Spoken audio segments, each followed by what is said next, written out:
only have 2 knives in the truck. Good morning, everybody. How you doing today? My name's Andrew. My name's Joel. I'm Dad. I'm Matt. And I'm Daniel. And we're some of the Veggie Boys, and we want to thank you for stopping by. If you're new here, consider subscribing. We can do a lot of things on the farm, but one thing we can't do is grow this channel without your help. Welcome back, everyone. We just got a wagon load of straw because we needed it for selling here at the farm market. The girls said we had none. So we went and we got a full wagon. Well, it's like half full, but we got some straw for the ladies. We need cabbage and cauliflower this morning, so we're taking the bins back and we're gonna be getting that cabbage and cauliflower for the farm market. Hey, I found the cornfield you got lost in. Where? We talked about this already. I'm ready to pick the cabbages. Someone has 900 pounds of cabbage ordered. So we need to get a lot of heavy cabbage for them. So that's where we're going. We're walking to the other end so we can get that heavy cabbage.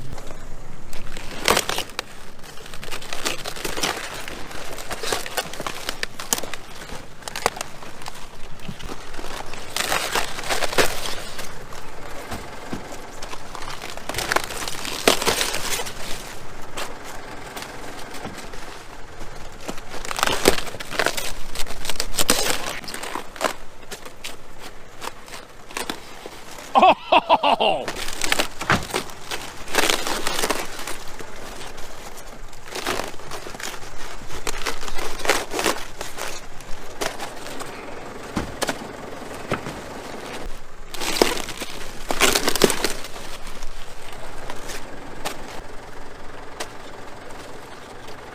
This cabbage that we're going through and cutting, it has really good weight to it. Like, look at this head.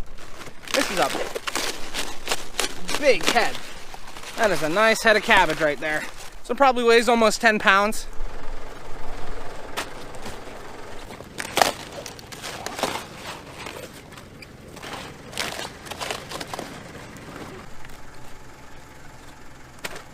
That's good. There we go, we have a nice bin of cabbage. It looks really, really nice. There are some big heads in there. When you tell people you catch bowling balls for a living, what do they say? You must be a cabbage picker. We're gonna keep cutting down through here, but I just wanna show you, look at these cabbages. There's a lot of nice, large cabbage here. Now, for those that are curious, for you guys that plant your own gardens, the variety is called Cabot. C-A-B-O-T, Cabot. We've raised this, I think this is our 2nd year raising it. Beautiful stuff. Look at this head. I bet you that's almost a 14-pound head. And you guys are probably curious, what did we put on this? You know, what was our fertilizer plan? We spread nitrogen before we planted it. So on this ground we're on, we spread nitrogen, and then we went through and planted it. And we did irrigate this. Now, during the hottest part of our summer is when we planted it. So it was about, we had a couple of weeks where it was above 90, in the 90s, even 100 some days. So the water really helped push this stuff along because we had the long hot days, and then they had plenty of water. So our cabbage grew nice and big. Now, Joel, the more you pick cabbage, do you feel like you become better at catching the cabbage? 100%, yeah. I used to not be able to catch something with one hand, and now I can almost catch something with one hand.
We got another bin of cabbage finished. Daniel's gonna take this back to the truck and get one more bin for cauliflower.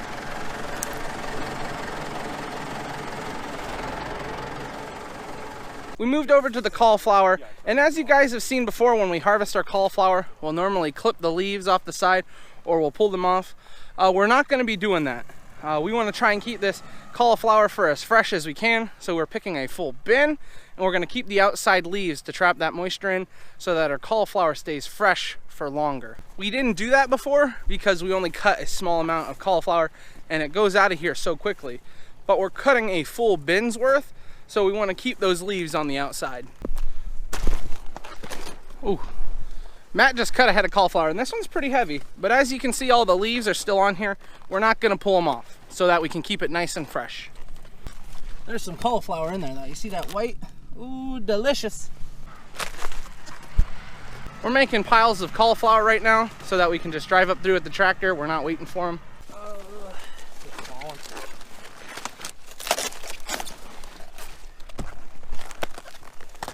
There you go, you can get a better look at the cauliflower. This is a small head, but it looks so, it's nice and pretty. It's got that nice white color to it.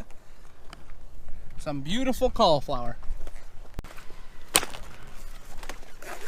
Now the variety of cauliflower we're raising here, it's called Arctic, but we raised a variety called Arctic and a variety called White Sales. Hey Dad, how much cabbage did that guy need for that order? Which one? The 900 pounds? The guy next week needs 4,800 pounds.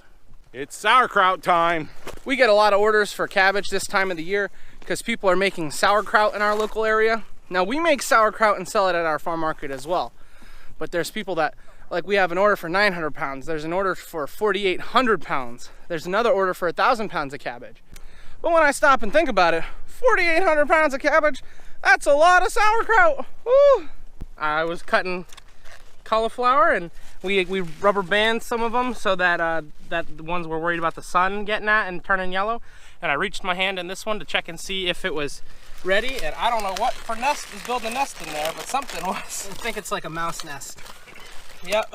Yeah, look, it ate that. Here, we can take it out. There's nothing in there. Look at that. They built a little nest. A mouse built a nest in there. Here, cut that out so I can show them. Okay. Look at that. A mouse built a nest in a head of our cauliflower.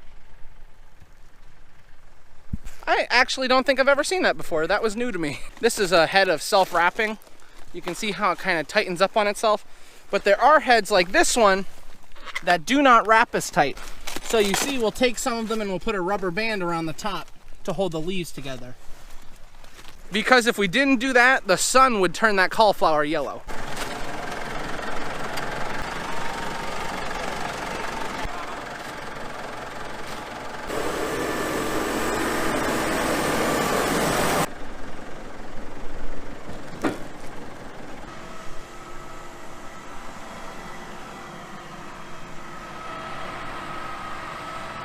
This is the last of the broccoli for the year, guys.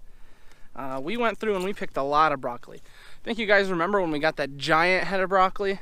Well, look at this stuff compared. These are like those small offshoots that you get after you chop a head off.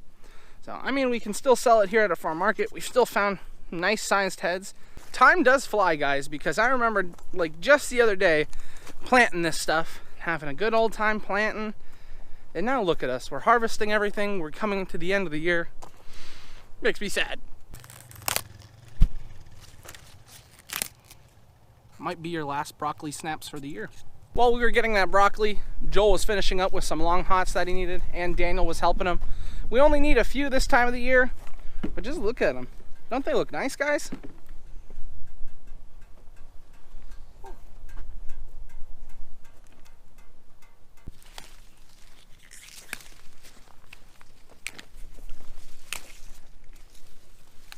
You can definitely tell the time of the year is changing, guys. We're picking the last of the peppers, but while we're picking peppers, we're talking about picking soybeans. Before we head back to the farm, we need some plum tomatoes for berry baskets. They're number ones, but we take them and sell them by the pound at our store inside the farm market. Now the variety here is plum crimson, guys. This is what we raise for our canning tomatoes, but we also raise them for nice, good tomatoes inside the farm market. It really is amazing that we're still able to find nice tomatoes. We planted these tomatoes much later than the other tomatoes. They're on the mulch, but we also have some tomatoes over here on bare ground. The ones on bare ground didn't do as well as the ones on the mulch because these had the drip lines underneath, so we were able to water them all year, but they look really, really good. I'm always getting new people in the comment section asking why we don't stake our tomatoes. We raise over 70,000, almost 80,000 tomato plants. So the amount of labor that would go into staking them all, it's too much for us. Because we're always doing new jobs here on the farm, and we only have a certain amount of people working here. The only people that work here are family. So the more work that we're doing, we're taking them away from other jobs. So that's why we don't stake our tomatoes.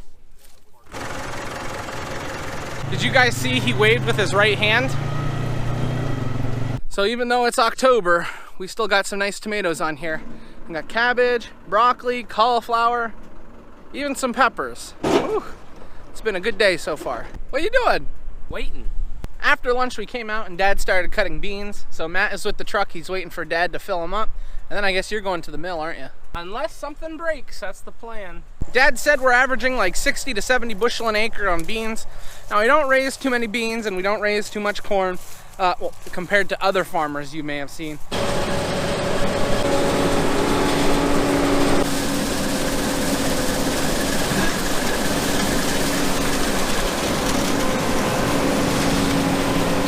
You gotta be careful. You don't want to get that bean dust on you. That stuff is itchy.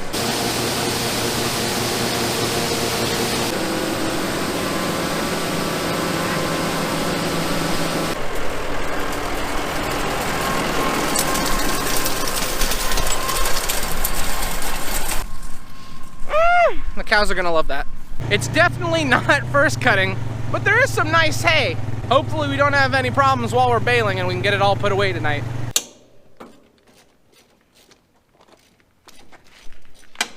I totally forgot to show this to you guys the other day. We got a load of rye in. So there's some of the cover crop we used. We were gonna get some more, but I just wanted to show you that we did get some in. I don't know if anybody else has these problems, but all the bridges around us are being shut down and it's making harvest extremely difficult moving from one place to another. We're going to load hay bales up for the cows. They're round bales, so I'm gonna go put the forks on this and we're just gonna set them on the wagon and then bring them over and stack them in the barn. So Andrew's heading over in the skid steer right now. I'm heading up into the tractor and the wagon, and then I'm gonna meet him over there. I've arrived in our first field and we have a beautiful round bale as well as a skid steer waiting for us. Nice and close.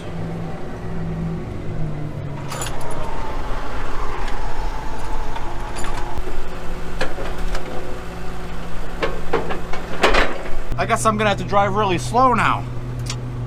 Man, he's running away.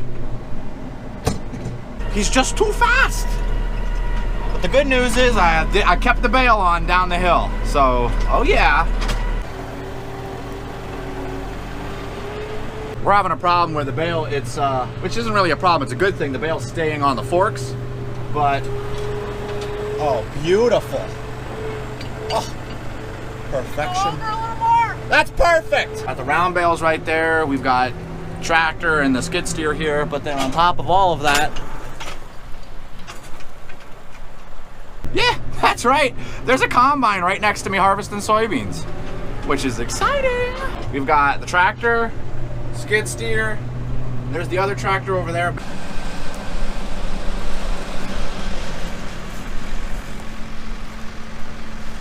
It's like we got all the equipment here in one, like 2 fields. I know, it's almost crazy. Not completely crazy, almost crazy. Oh, we did. How's things going? Who put wood in my field? You do that?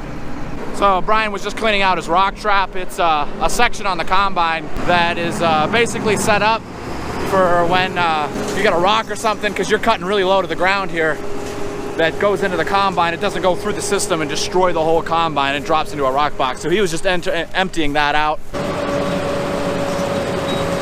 All right, so we made it back to the farm. As you can see, we have one unloaded.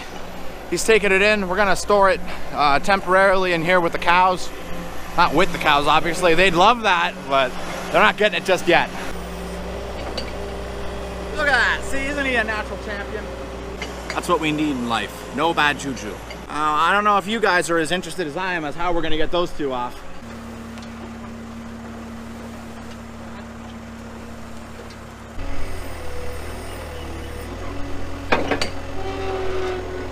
So we're at the field. We already have 4 on the wagon. We're loading number 5 right now.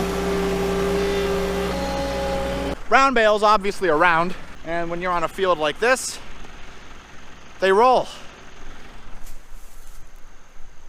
Thankfully, a tree stopped it. Thank you, tree. We appreciate you. He's heading off to the next field. He's putting number 6 on. We got a safe crew here. Look at that. Oh yeah, this has been a spicy moment. This is round bale number 12.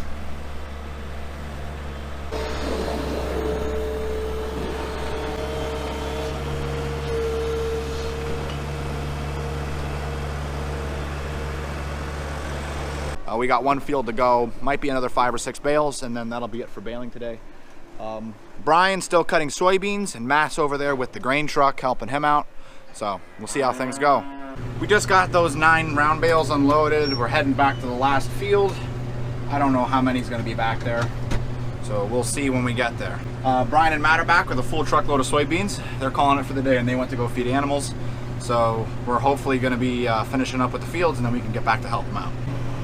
A lot more than we thought. We thought we would have 10 total, and we're already past that. Okay, so if we're including the bales that's on this wagon and in the field right now to what we had originally, which was 13, we were at 20 right now, which is literally double what we expected, which is, I suppose, a good thing.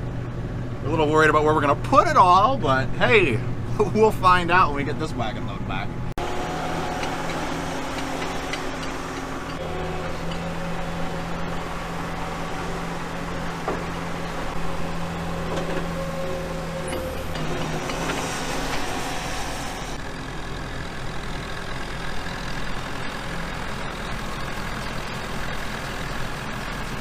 This whole time, I never showed you guys what it looks like when it unloads a bale.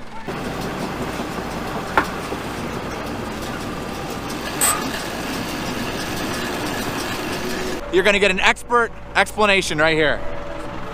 Just rolls it in circles. Just rolls it in circles. Boom, there you go. That's how a round baler bales. Just rolls it in circles. So there we go. That would be 22 bales for today. That was not what we were expecting. We were expecting like 12. Yeah. So, yeah. All right, well, you better get going. You're the one that's got to unload this. Oh, I drive so slow too. Yep, I'm gonna be going slow, creeping it. But there you go. Sunset, a bale of hay, clear field. We're almost done with soybeans. We'll probably be wrapping up tomorrow. All right, guys, we just got finished with all our jobs for today, and that's where we're gonna end the video. We wanna thank everyone for watching, and we hope to see you next time. Bye-bye. Bye-bye.